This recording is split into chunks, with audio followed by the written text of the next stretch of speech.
عظمت رہے، قاری قاصد یہ بھارت سلامت رہے، قاری قاصد یہ بھارت سلامت رہے۔ اپنی تہذیب کے ہم طرفدار ہے، اپنی تہذیب کے ہم طرفدار ہے، ہم وفادار ہے، ہم وفادار ہے، جان بھارت پہ دینے کو تیار ہے، ہم وفادار ہے، ہم وفادار ہے۔ السلام علیکم۔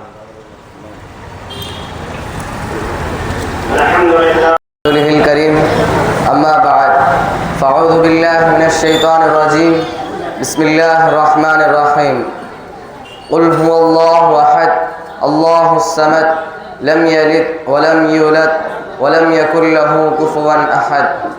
محترم حضرات، جب ہندوستان کی سرزمین پر انگریزوں کا ناپاک سایہ پڑا تو اپنی مکاری و چالاکی سے ہندوستان کے مالک بن گئے اور ہندوستانیوں پر طرح طرح کے ظلم و ستم کے پہاڑ توڑے جانے لگے اور یہاں کے رہنے والوں کو غلام بنایا گیا اور ہندوستانیوں کا خون ان کے پسینوں سے زیادہ سستا ہونے لگا۔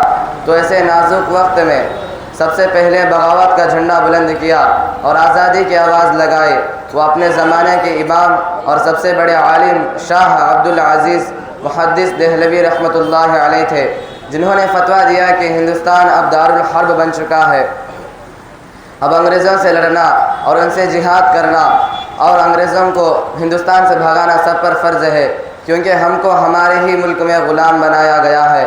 چنانچہ علماء اکرام نے مختلف تحریکیں چلائی ہیں، تحریک بالا کوٹ، تحریک ریشمی رومال، ہندوستان چھوڑو تحریک، 1857 کی جنگ آزادی اسی کی ایک کڑی ہے، جس میں 2 محاذ بنائے گئے تھے۔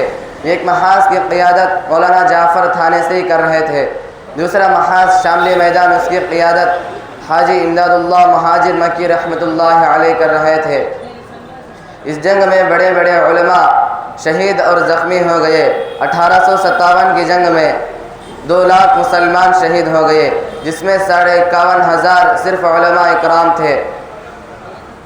دہلی میں 500 علماء کو پھانسی دی گئی۔ جب انگریزوں کا غلبہ ہوا تو وائسرائے برطانیہ نے اپنے ہندوستانی مشیروں سے رائے طلب کی، ہندوستان میں ہم حکومت کیسے قائم کر سکتے ہیں؟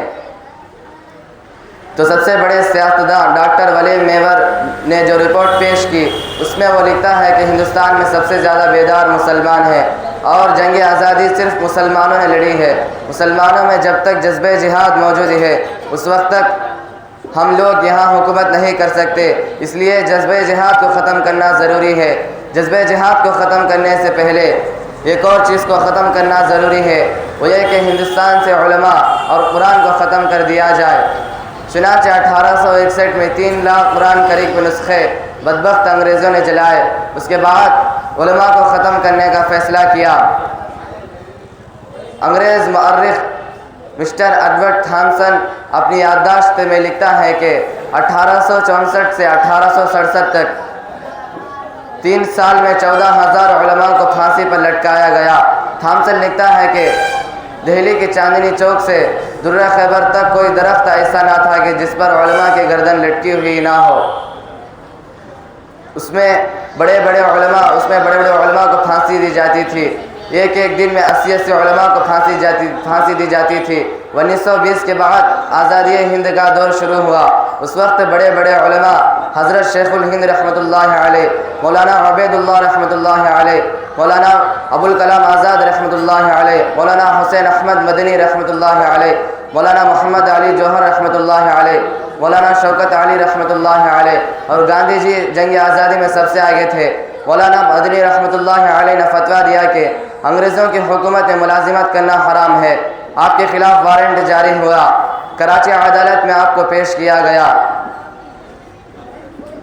اور انگریز جج نے پوچھا کہ اے احمد مدنی، کیا تم نے انگریزوں کی حکومت میں ملازمت کرنے کو حرام کا فتویٰ دیا؟ مولانا نے کہا اب بھی کہہ رہا ہوں کہ ملازمت کرنا حرام ہے۔ چنانچہ ان کو جیل بھیج دیا گیا۔ مختصر یہ ہے کہ جنگ آزادی میں علماء حصہ نہ لیتے تو ہندوستان آزاد نہ ہوتا۔ ہمارے اسلاف نے اس ملک کے لیے خون بہایا، جانیں قربان کی ہیں۔ جیل گئے، وطن کے لیے سب کچھ قربان کر دیا، انہی کی قربانیوں سے ہندوستان آزاد ہوا۔ آزادی ملنے کے بعد ان مجاہدین نے یہ کہہ کر گوشۂ عافیت اختیار کر لیا کہ جو شخص شہرت و ناموری کے لیے قربانی دی ہو وہ اپنی مزدوری کی خدمت لے، وہ اپنی خدمت کی مزدوری لے لے اور اپنے نام مجسمے نصب کرائے۔ ہم لوگ صرف اللہ کو خوش کرنے کے لیے اور اپنا ملک آزاد کرانے کے لیے جنگ کی تھی، لہٰذا وہ آزاد ہو گیا۔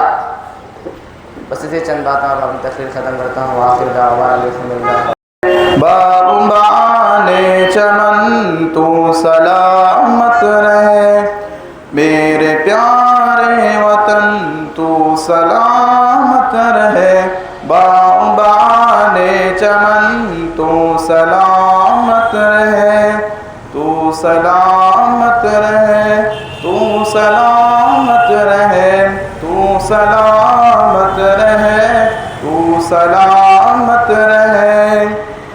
میرے اجداد کی محنتوں کا نشاں، میری اسلاف کی عظمتوں کا بیان، میری اجداد کی محنتوں کا نشاں، میرے اسلاف کی عظمتوں کا بیان، یادگاری زمن تو سلامت رہے، باغبان چمن تو سلامت رہے، تو سلامت رہے، تو سلامت رہے، تو سلامت رہے، تو سلامت رہے۔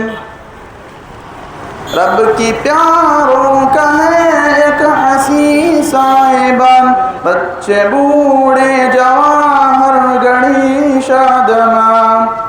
رب کی پیاروں کا ہے ایک حسین سائبان، بچے بوڑھے جوان ہر گھڑی شادمان۔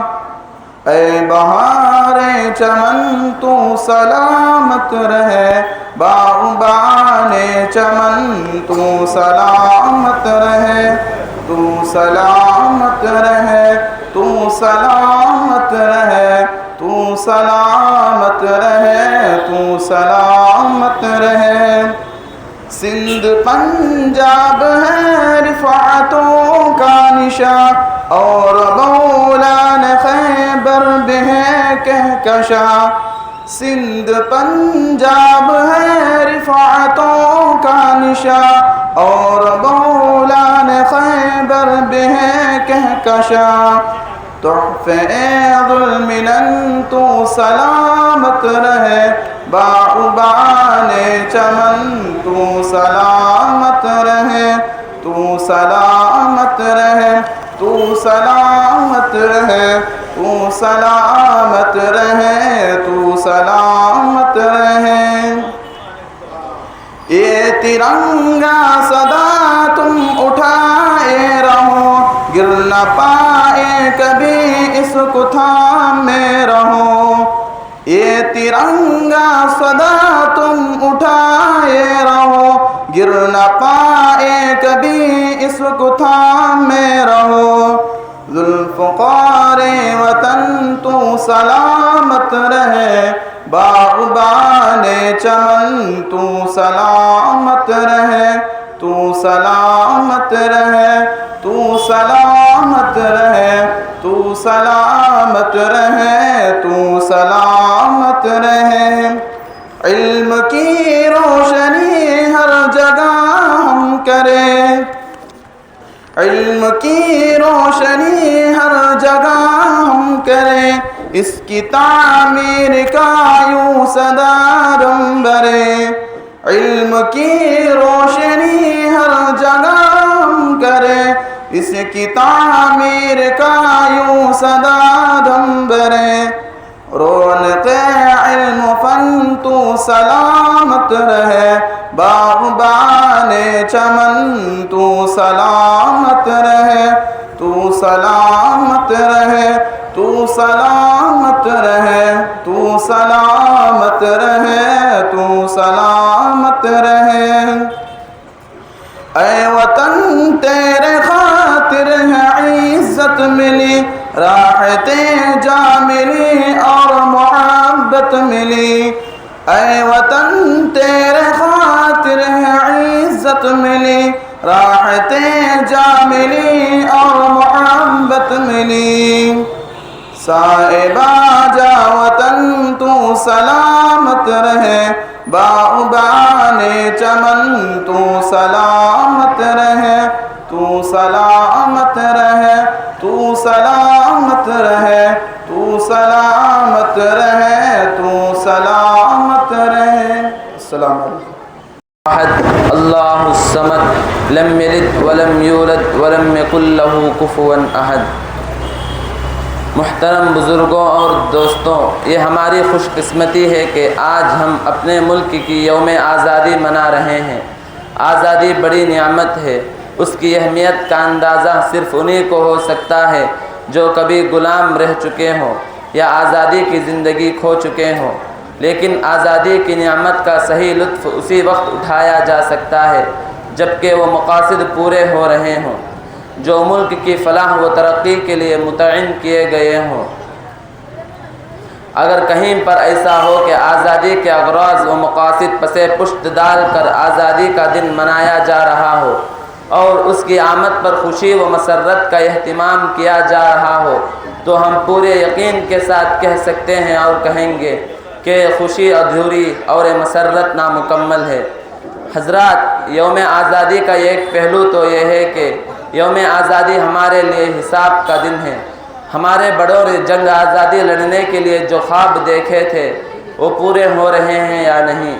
آج ملک کو بہت سی داخلی و خارجی مسائل درپیش ہیں۔ ان کا حل اسی وقت ممکن ہے کہ ہندو مسلم سبھی مل کر شانہ بشانہ کھڑے ہو کر جس طرح جنگ لڑی تھی آج کے پیچیدہ مسائل کو بھی یکجہتی کی انہیں روشن مثالوں سے حل کیا جا سکتا ہے۔ یوم آزادی کا دوسرا خاص پہلو مسلمانوں سے متعلق ہے، وہ یہ ہے کہ ہندوستان کو غلامانہ زندگی سے نکال کر آزادی کی زندگی عطا کرنے میں ہندوستان کے مسلمانوں کا کیا رول رہا ہے، انہوں نے اس سلسلے میں کیا کارنامے انجام دیے ہیں، آزادی ہند کی جنگ میں ان کی خدمات کیا ہیں۔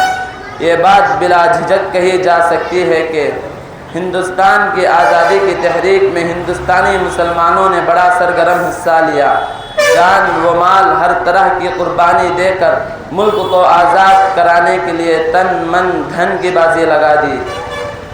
آزادی ہند کی خاطر جان پر کھیل گئے، جیلوں کی ہوا کھائی، انگریزوں کے مظالم سہے۔ آزادی کی خاطر سولی اور پھانسی کے پھندے اور جلا وطنی کی زندگی ان کے شوق آزادی میں اضافہ کرتے تھے۔ انگریز ان کے جسموں پر تو قابو پا سکتے تھے مگر دل و دماغ پر کیسے قابو پا سکتے تھے۔ ملک پر مر مٹنے اور وطن کو لٹیروں سے آزاد کرانے کے لیے پختہ عزم کر چکے تھے۔